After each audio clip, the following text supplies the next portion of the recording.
Hello, everyone. My name is Jenny Grounds with Cybercrime Support Network, and welcome to our kickoff webinar for Cybersecurity Awareness Month. Today, we'll be talking about building a foundation of security, and we'll walk through the 5 steps you can take today to make yourself and your personal and financial information more secure online. Today, we're talking to CSN's CEO, Bob Burda. Thanks for joining us, Bob, and walking our viewers through a few easy steps to becoming more secure online. What do you hope they get from today's conversation? Thanks, Jenny. After today, we hope you will leave here knowing how to take action to protect yourself, your personal information, and your financial information from cybercrime. And if in the event you become a target of a cybercriminal, we want you to know where you can go to report the crime and where to get more information on the next steps to recovery. The 5 steps to building a foundation of cybersecurity are basically your cybersecurity privacy settings, automatic updates, using strong and unique passwords, multi-factor authentication, and learning to recognize and avoid phishing. And that's what we're going to talk about today. Great. So let's kick things off with what people should be looking for in their security and privacy settings to safeguard their information. First, let's talk about social media. This is the biggest vulnerability for most people. People post so many things on social media that perhaps they shouldn't post. A few examples: vacation and travel. You should never post your vacation and travel information until after you've returned. It's just a good overall security rule for both your cyber and your physical security. And other example are personal information like birthdays and things like that, things that people can use to exploit your cyber accounts if they need to. And the other thing that I see often is these information challenges. For example, what was your phone number growing up? Post it if you remember. Well, remember, these are often the same questions you're asked as security questions to reset your online accounts. And bad actors know this, and they can use that information to do just that, reset your accounts.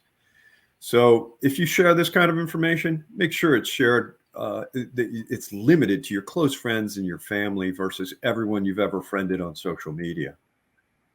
Yeah, that's great information. And especially in a time when social media is how we stay connected to friends and family, it's important to know that our privacy needs to be top of mind.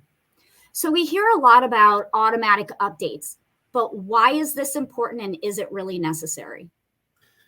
So, the question that I'd come back to people with is, why do you have physical security at your home? It's kind of the same thing. Automatic updates keep your cyber door locked. Often these updates fix newly discovered security vulnerabilities.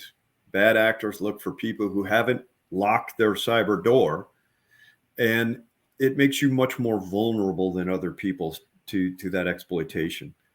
On a positive note, the updates often make your system run better or provide new and improved functionality. So please keep those automatic updates set and set them if you haven't already. Great advice. So, Bob, advice over the years regarding passwords has changed. It started with 8 characters and then expanded to 15. So what is the best practice for creating strong and unique passphrases to keep us safe online? And what should we be doing now to protect ourselves from scammers? So a few things, obviously, the passwords, the longer, the better. But number one, use strong passwords or really passphrases. And you can see on the screen, we have an example set up there, unicorn stained fancy shirt lyrics. It's 5 random words separated by a special character on the screen that's a hyphen. You could use a $, a hashtag, a question, whatever you prefer.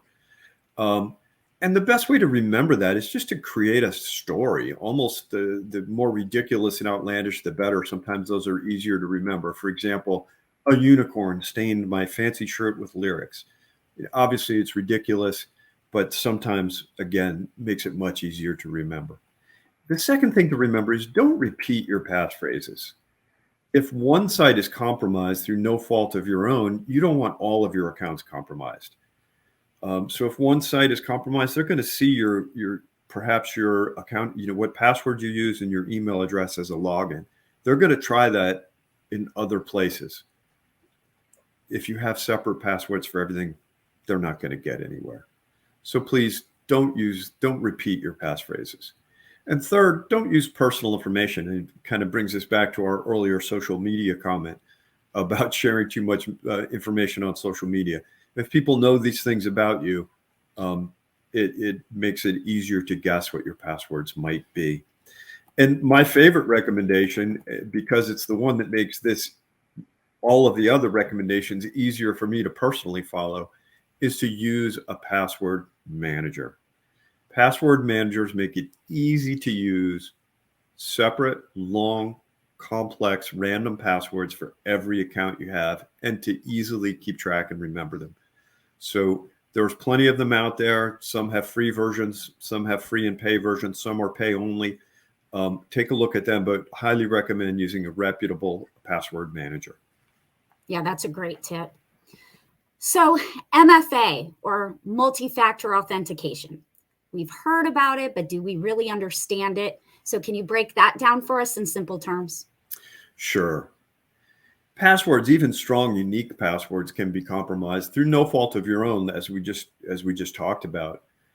Multi-factor authentication can save your account from compromise, even if your password is compromised. And the most common methods involve your signing into your account the way you always have, with your login and your password, and then being asked for something else. Now, what can that something else be? It could be a one-time PIN that is texted to your phone, a one-time PIN that is emailed to you, a one-time PIN that is provided to you by voice on a phone number that you specify. It could be an automated message to your smartphone asking you to confirm that you're attempting to log into your account. It'll be a block that'll say yes or no. And if it's you check yes and you're in. Could be a one-time code generated by an authentication app, and these authentication apps are generally on your smartphone, or a security device or key, which connect to your device either physically or via Bluetooth, and provide that extra piece to authenticate that it's really you. It provides that PIN right there. So those are the ways. It's really very simple, and it's very important to have these on your accounts, especially your important accounts such as your financial accounts, your email accounts, and such. Great. Thanks for that. So phishing, this is how they get us, right? So help us to better understand how scammers are using this tactic. Right. So, phishing involves a spoofed email or website that is made to look like a legitimate email site to persuade you to do something that's not in your best interest, such as entering your personal or financial information, and it'll go to a bad actor, or clicking on a malicious link, which will further compromise your machine and enable bad actors to access your information or do other bad things. So there's a few common tactics in phishing attempts, and it's important that you learn to recognize these. So emails often appear to be from a legitimate source. Notice the word appear to be, but they're not. They will often use a logo of that company that they found online, or branding from the real company. Sometimes it's a little off, sometimes it's spot on. So you have to be careful about that. They often contain a link or some kind of attachment that they want you to click on. And clicking on these links or attachments can be very dangerous. They can introduce malware to your machine, or do other things, or bring you to some place where you don't want to be going. They could also ask you to provide sensitive information, which you wouldn't normally provide, and you wouldn't want to provide to someone that you didn't know. And this is someone impersonating someone that you know, or have a company that you have a relationship. So be very careful of that. And it can also, as I said, it can be used to install malware on your devices, which obviously we don't want. So what are some of the red flags? Does it seem unusual or out of place? I mean, and the typical one that I see is urgent information about a package coming to you, except I didn't order a package.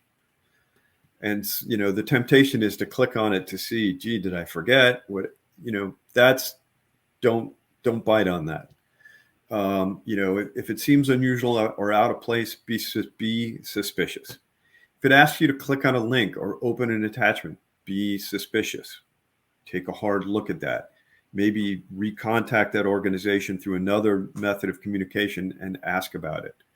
If it asks you for personal or sensitive information, be suspicious. If it comes from an unknown sender, be suspicious. If it contains typos or grammatical errors, be suspicious. Look at that. If it contains threatening or urgent language, be suspicious. Step back and think about it. That urgent language, it's a psychological trick that they're doing that works on most human beings. If you're thinking that you have to act quickly, you don't think critically. And that's what that attempts to do. So we have kind of a typical, if you will, phishing message here with some of the red flags on it. And we'll just kind of go through there. Like, who's it from? Your trusted bank. Would your trusted bank use a Hotmail address or a Gmail address? No. It would be at trustedbank.com or something similar to that, right? Looking at the subject line, immediate action required. There's that urgent language that we talked about, making you want to not think about what you're doing. It's not addressed to you by name, dear customer. Typically, if it's coming from your bank and they need something from you, they're gonna say your name. Asks you to enter personal information in a password. You should never get something like that from your bank, especially via email. And then uses an unfamiliar domain. And so, as you look at this, trusted bank, what should it be? It should be .com, right? Not .eg. And then spelling and grammatical errors. I think if you look through here, you can see the customer is spelled differently throughout. And I think there's a couple other spelling errors in there as well. So these are all red flags. And if you see these things, don't bite on it. Don't bite on the fish, and just go to your bank, contact that through your own means and verify it, but don't go through this. So hopefully that helps. Yeah, that's a great visual to help us really get comfortable with recognizing those red flags.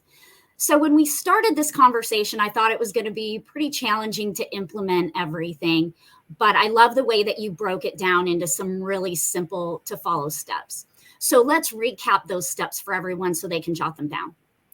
Right. So in summary, you're going to eliminate most of your vulnerability to cybercrime if you do the following things. If you update your privacy settings and be judicious about what you share on social media. If you ensure your devices, software, and applications are set to receive automatic updates. If you use strong, unique passphrases. If you implement multi-factor authentication on every account which you have that offers it. And if you recognize and avoid phishing, that's going to eliminate the vast majority of your vulnerability to cybercrime. Great. Thank you so much, Bob, for talking with me today and helping everyone watching to become more secure online. For all of our viewers, if you want to learn more about how to protect your information from bad actors, go to fightcybercrime.org. You'll get free resources and links on where to report these crimes if you find that you've been impacted by a cybercrime. To get all of our Cybersecurity Awareness Month resources delivered to your inbox, please head to our website and sign up for email alerts. Thank you so much, Bob, and thank you everyone for joining us, and we hope to see you again next week.